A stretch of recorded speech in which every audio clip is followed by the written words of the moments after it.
Hello, Soldier Boy here, and welcome back to No Man's Sky.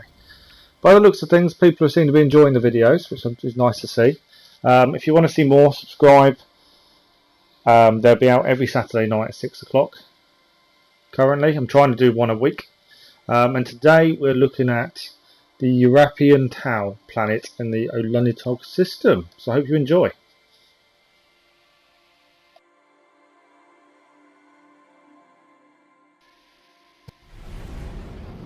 So here we are, heading towards the planet. First discovery. Never going to get old and never going to get bored of the planet entries. I do think they're amazing the way it does it and the way the ground forms underneath as you go through the clouds. What kind of planet are we going to be on? It's looking a bit green, which would signify toxic, I would assume, straight off the bat.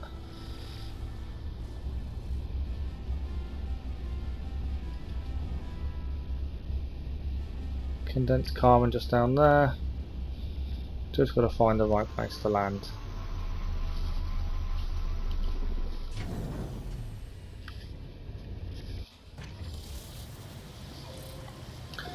So here we are, Ehrapian Tau, Olunitog System.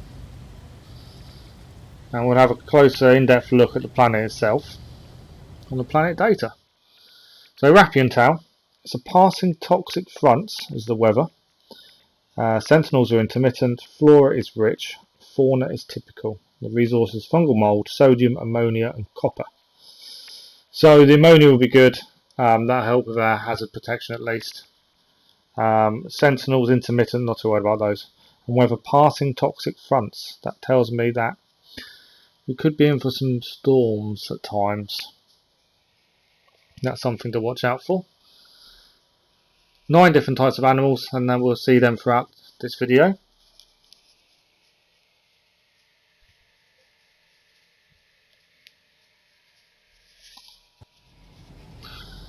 And the first animal we actually came across quite quickly was Formicelius.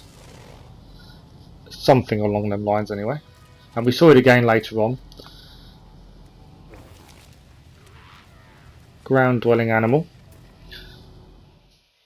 So its weight is 101.3 kilograms, height of 1.3 meters, and the notes are: Formicelius was first recorded in the corroded landscapes of planet Ehrapian Tau.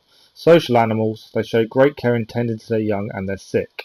Nocturnal tunnelers, they dig out elaborate tunnels in pursuit of nutritious tubers, and they can dislocate their jawbones. An interesting animal, saw them quite a lot. I can't even think what they remind me of because, I don't know, they're kind of a weird looking, possibly a badger-ish, though I don't think badgers can dislocate their jawbones, admittedly. Next thing we found, as we were wandering around the planet, is these floating crystals. And they actually gave us carbon crystals and superoxide crystals, which are always handy to have. They're quite cool just to come across, to be honest. These big purpley blue floating crystals. Kind of makes you think you actually are in space. A lot of people may see these and think, oh, they're a bit boring, I see them all the time. I don't think these things get old. Just discovering these different things just don't get old for me. I like finding these things on different planets.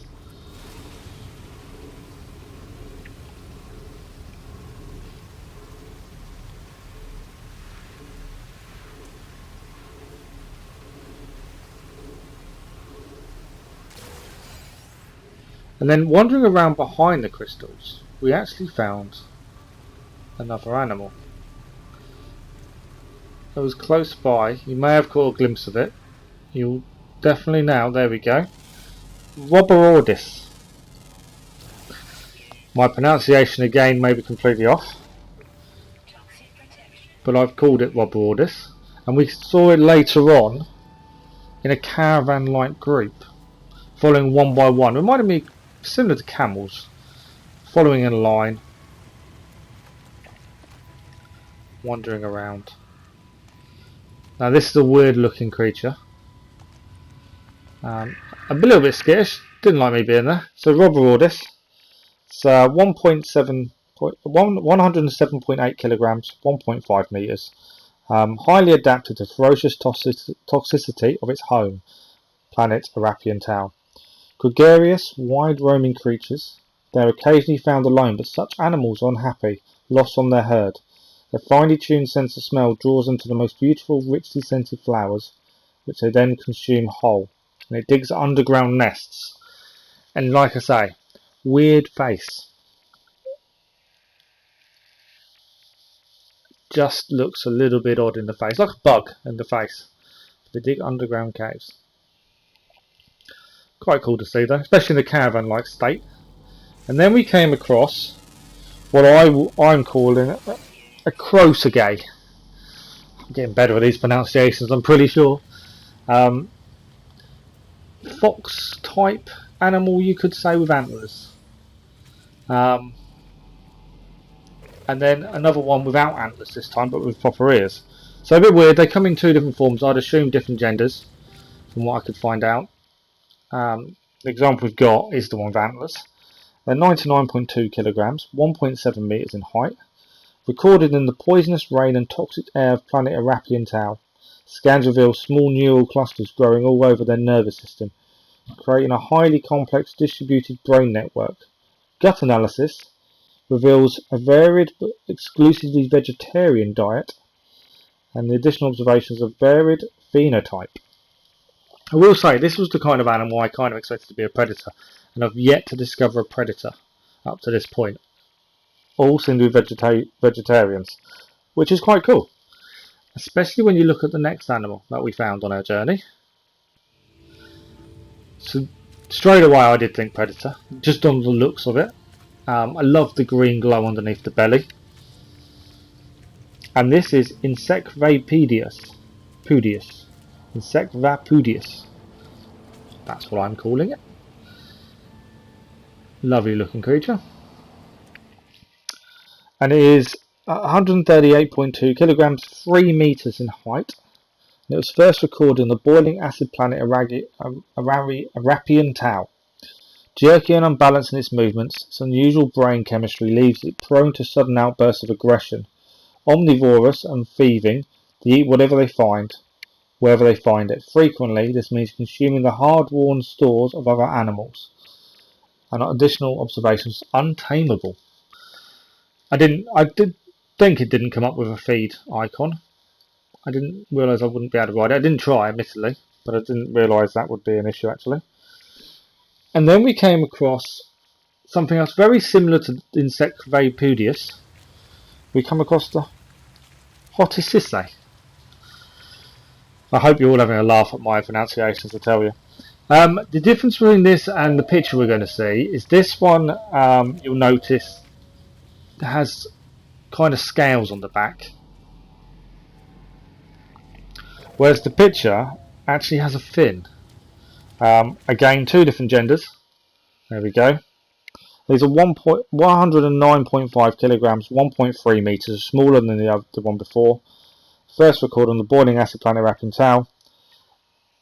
An odothermic predator, this creature maintains a low body temperature while resting. The scent of prey accelerates their metabolism, warming the blood for the hunt. Sneaky and opportunistic, they steal from the kills of larger predators, nipping in and making away with whatever they can. And it regrows its teeth every day. See, it says it's a predator. I didn't find that. I never had any issues with it. So, I didn't think it was a predator in my eyes, really.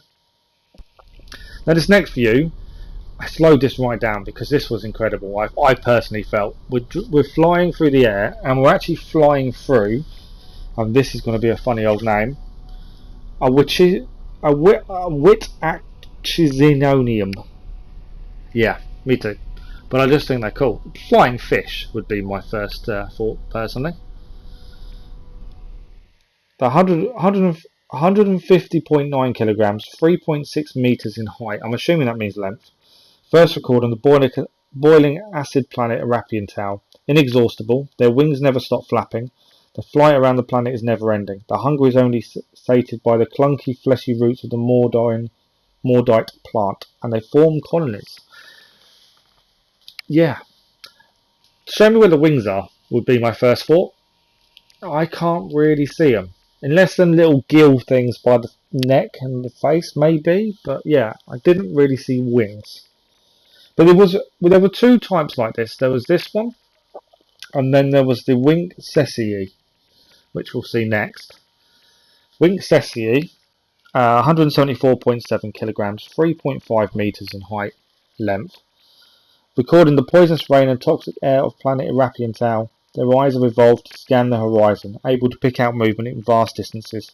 Up close, however, they are entirely unable to focus. Sharp digging claws allow them to excavate and consume plant roots, which appear to make up the bulk of their diet. And they're made of stardust. Interesting. I didn't try and get one. You can get them easily confused with the others, to be fair. They were very, very similar from a distance, especially. And then we'll move on to another animal I found. Again in groups. These definitely reminded me of camels just by the look of them, but they were definitely in groups. Weren't a fan of me being too close to them. And these were qualbium. Alright, that's what I call them.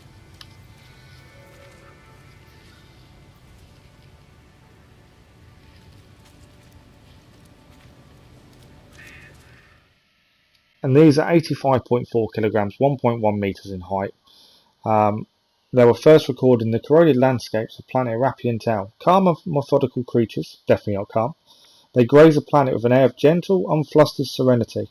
Their diet is varied, but they will gorge upon fungal cluster at any opportunities, and they never blink. It's weird how the front are like hooves and the back are like talons, like a bird. But yeah, an interesting animal. Or at least I thought so anyway.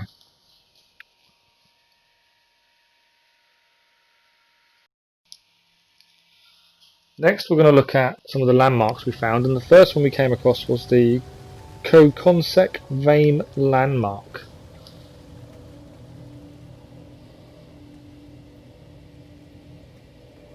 Just trying to get the knowledge stone to work first. There we go. Doing well with learning words. I've got quite a few Gek words learnt now.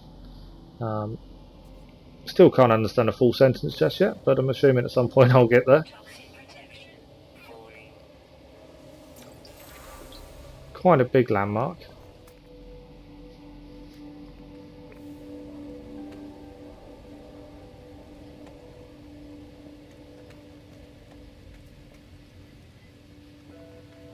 Make sure we didn't miss any. There we go, another one there.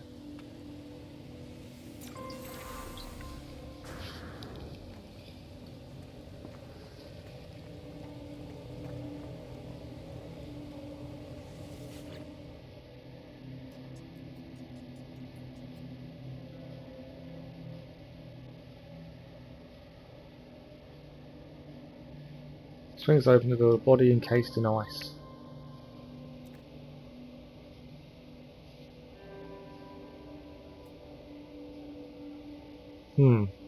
We'll melt the ice.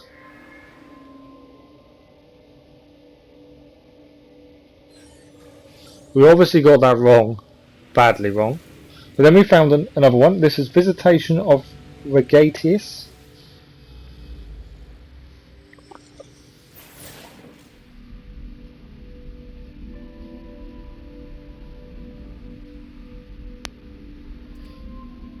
Kind of finding out that the Gek aren't the nice people you kind of think they are by how they look, I must admit. Then behind this we actually found some small flying animal,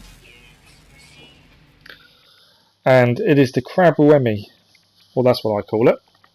They are 34.2 kilograms, 0.4 meters, but very small, and they're recorded in the poisonous rain and toxic air of planet Ehrapian Tau. Highly intelligent for such a small animal.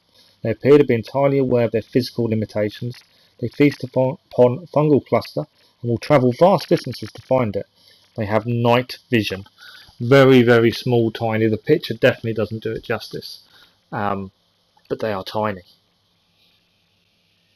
But yeah, once I found them once, I kind of found them quite a lot after that. It was weird. But it took me a while to find them at all. And that's all the animals on this planet, all 9 species, all found. And now we're going to look at the remnants of Aphaniad Vapor. Again, just collecting the knowledge stones before we go up and see if we can not get this one wrong, would be my aim at this point.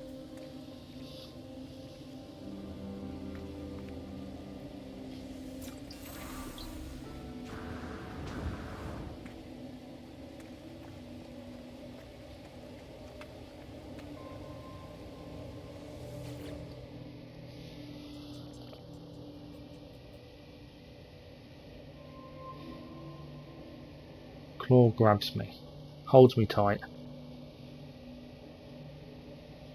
We're going to give it some ferrite dust, and I think we did well.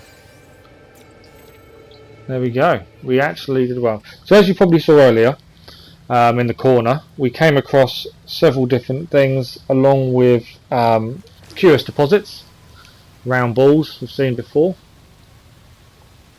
Always a pain to actually get them to give you anything because they roll away and you have to keep up with them. And then the other thing we came across, as we've done on a couple other planets now, is the vortex cubes. They also give you tetracobalt, which you can then refine down.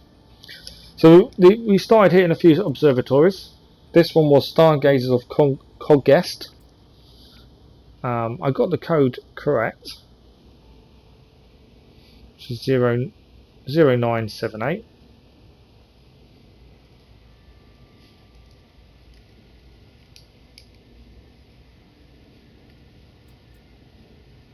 When I do it, a little bit slow. There we go. But it actually didn't give me anything. It rewarded me with nothing. It could have been because I had a full inventory. And the next thing we came across was a crashed freighter. These are always cool, finding these. I'm looking forward to finding some variations in colour and things as well. This was the SS Osuku, or my pronunciation of anyway.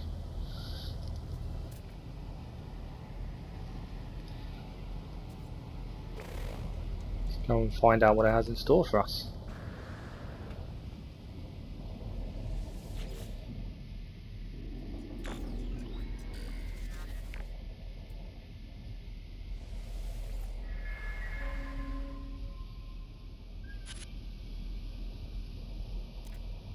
It's like a love poem.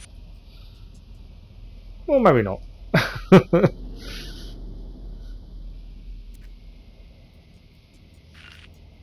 Love letter, by the looks of things.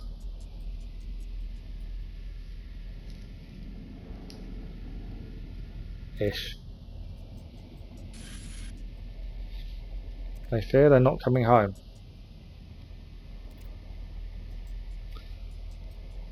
Well, judging by the state of the freighter, I'd assume they didn't make it home, would be my first assumption. I did search around this, I got quite a few bits on it.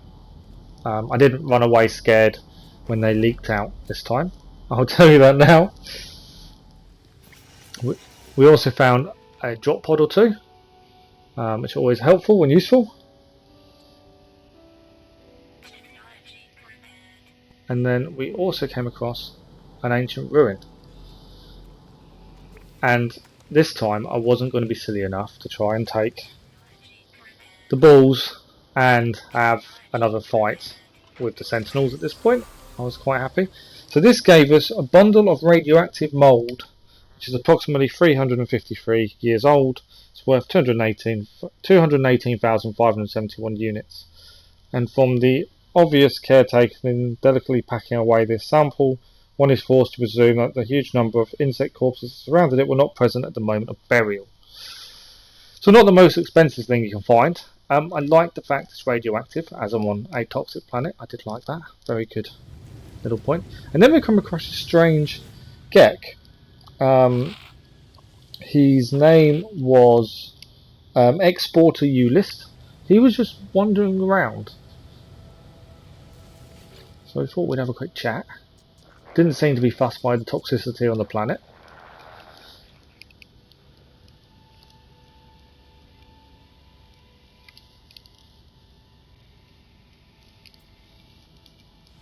And he just charged our hazard protection.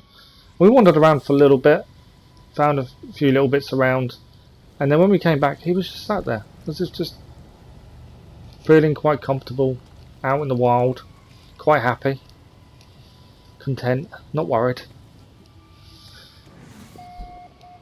Then we came across this Gek, Specialist Eveb, I'm calling him. And it turns out he was stealing from the Trade Federation.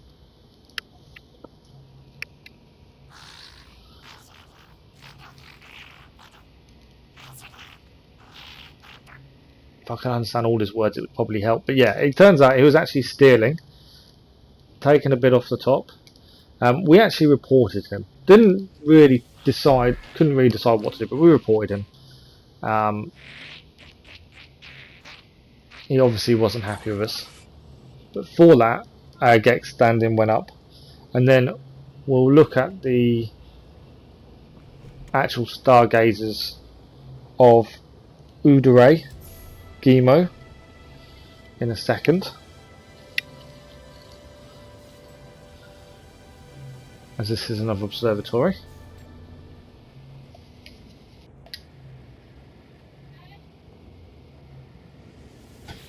There we go.